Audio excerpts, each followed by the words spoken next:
মুজনাই চা বাগানে মা হাতির শাবক প্রসব। এলাকায় বনকর্মীদের তৎপরতায় চেষ্টা করা হচ্ছে মা হাতি এবং তার শাবককে বনাঞ্চলে ফেরত পাঠিয়ে দিতে। চা বাগানে একটি শাবকের জন্ম দিল মা হাতি।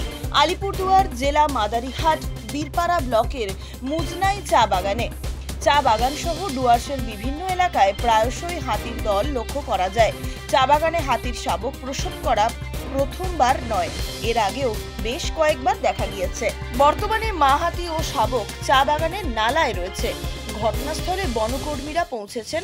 বন বিভাগ চেষ্টা চালাচ্ছে হাতি ও শাবককে জঙ্গলে পাঠাতে।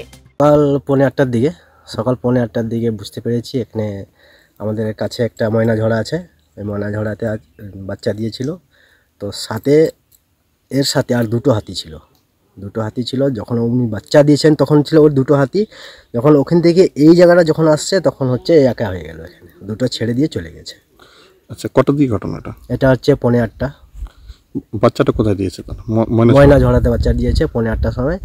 আর যখন হল্লা হয়েছে তখন হচ্ছে 9টা বাজে, 8:30 9:30।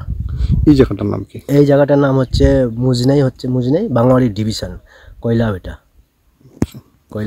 ইয়ের নাম। বন দপ্তরের লোক তো এসছে? হ্যাঁ, বন দপ্তরের লোক তো সকালে চলে এসছে।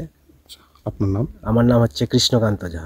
যে কোনো খবরের জন্য যোগাযোগ করুন 7099017330 এবং 7099017110 নম্বরে।